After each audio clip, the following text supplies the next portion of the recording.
I've been on down at Crown 2600 for probably 2 years now. My handle is Shervu. Sometimes I'm referred to as Iteo and Shervu. I'm Wildman.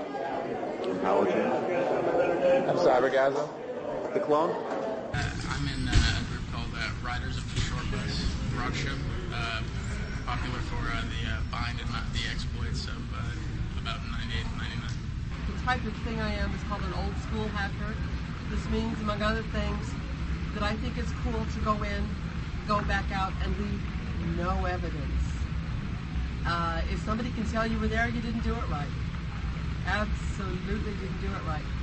I've always been pushing things, got in trouble quite a bit, and I'm not really sure if that led exactly into this, but it helps that I'm just a geek. I picked my targets based on information that they had on the machines, types of machines that they had access to themselves, and things of that nature. Usually when I'm hacking something, it's an impulse hack. It's just right there.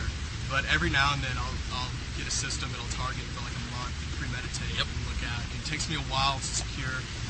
So my hacking style is kind of a blitz. Just rush in and take control of everything and then clean up after yourself. If you're talking about how many systems have I compromised, I gotta tell you, I have no idea.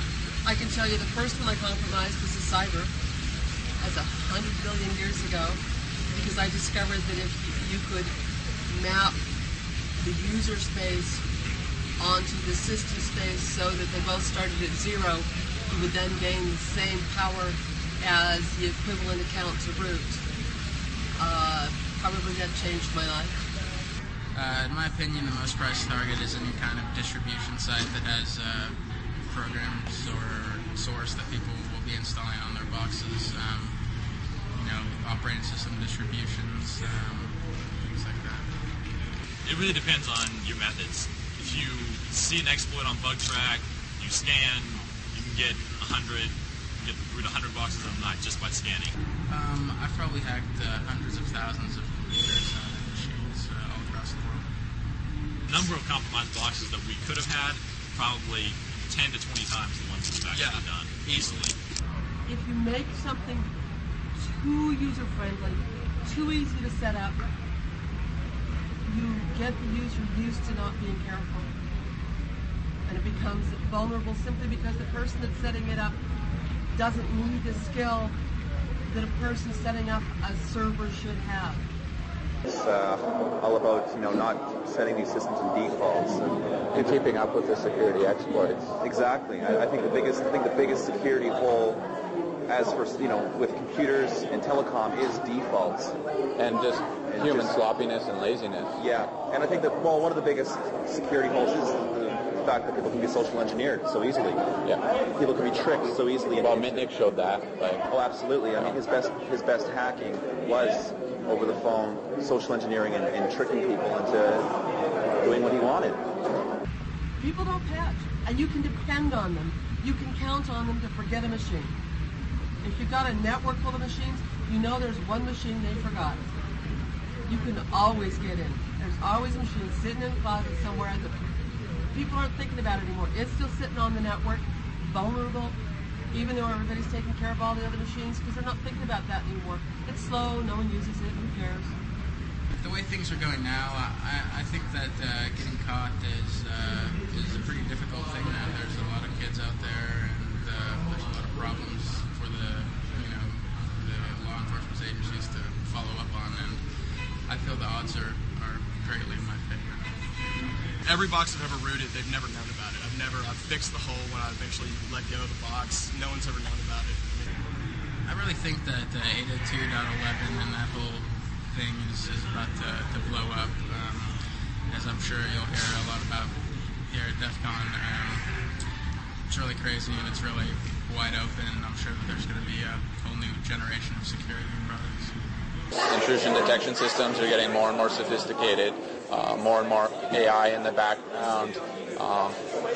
Where is it going? I don't know. It's critical. It's always often overlooked, but people, every day are learning that it's more and more critical as everything becomes more and more automated.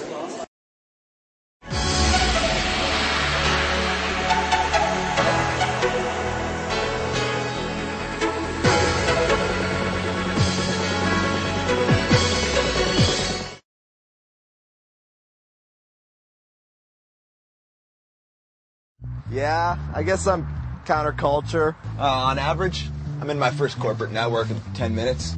That was so easy to do. E-commerce site, credit cards. I own you! There's a software company here, another dot-goner.